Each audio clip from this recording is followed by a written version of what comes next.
We all have behavior challenges in our classrooms. One of the first steps to overcoming these challenges is to help students manage their emotions and understand their actions.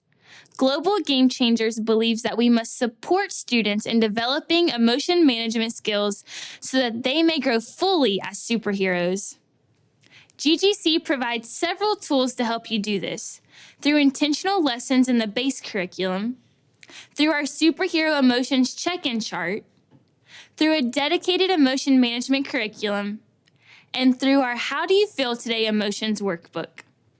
We also want to encourage you to engage in strategies that make these lessons and tools a regular and comfortable part of your classroom on a daily basis, through emotion check-ins and a calming stop and think space. There is an emotion management lesson in each of the first 15 units in the Global Game Changers curriculum. These lessons are designed as proactive tools to help students get to know themselves and how to deal with their feelings. The emotion management lesson in the first unit, Superhero Welcome, introduces students to our superhero emotion chart so that you can continue to use the chart throughout the year. The lessons in the next 14 units are dedicated to each of the 4 color spaces on the superhero emotions chart. The superhero emotions chart identifies 24 common emotions split into 4 spaces: green, blue, yellow, and red, as well as specific strategies to deal with emotions within each space. The best teaching and learning happens when students are in the green space, feeling calm and positive.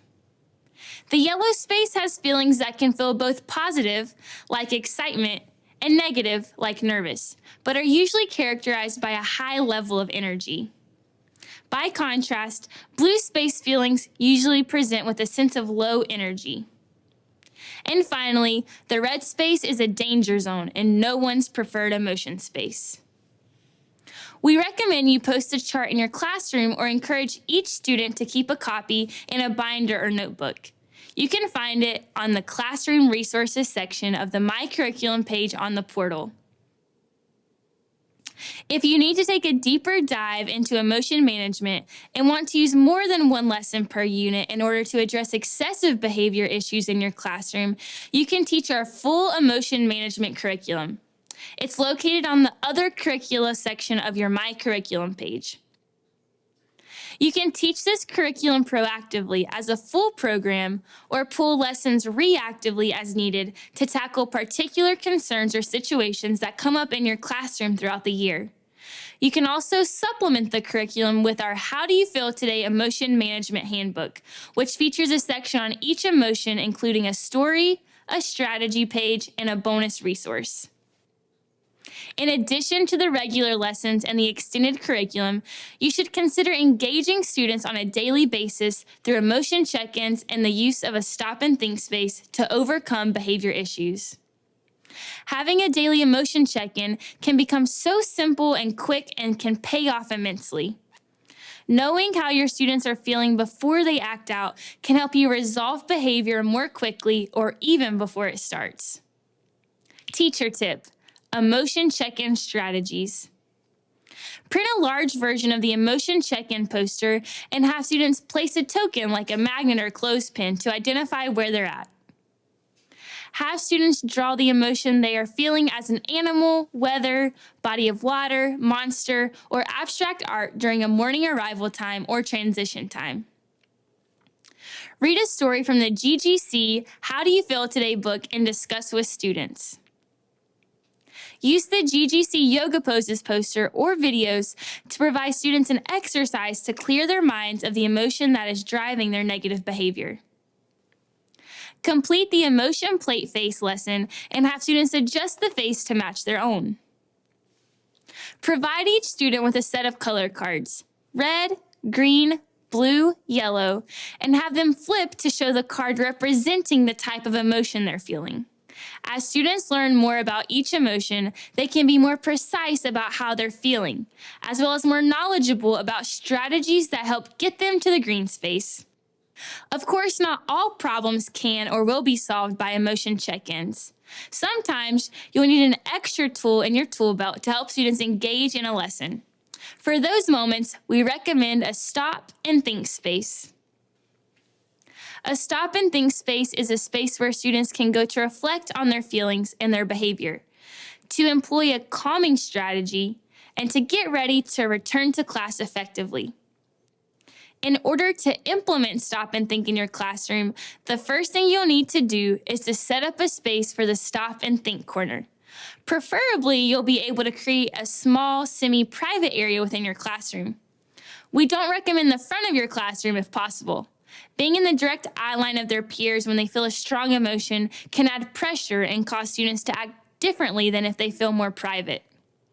With a designated location, students can have a mini conference with a trusted adult and work through problem solving. At the space, you can provide tools to help students through the process, including an emotion chart, emotion management strategy pages, and calm down tools like stress balls, glitter jars, pencil and paper, or other tools. Once your space is ready, introduce it to your students as a safe space to help you understand their challenges and help them to calm down without needing to bring in external help or sending them out of the classroom. Once you've asked a student to visit the Stop and Think corner, you can have the students start identifying on their own how they are feeling by using the emotion chart or individual emotion pages. They might use a coloring page, shake a cool down jar, squeeze a stress ball, or jog in place to calm down and recenter. Calming strategies give them the tools to release the heightened emotion and take back control from the irrational brain, which overpowers rational thinking when students are stressed or are experiencing a behavioral response to a situation.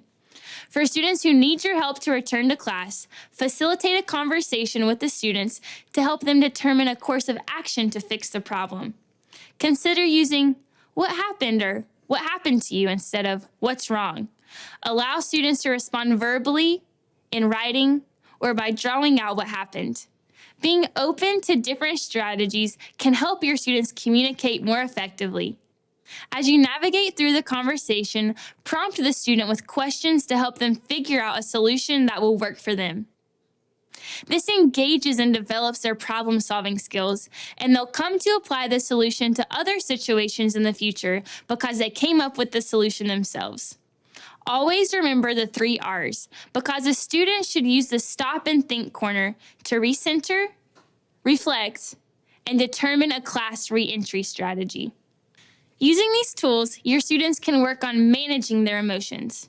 Remember, just like math and reading, emotion management is a skill we need to practice to get better at.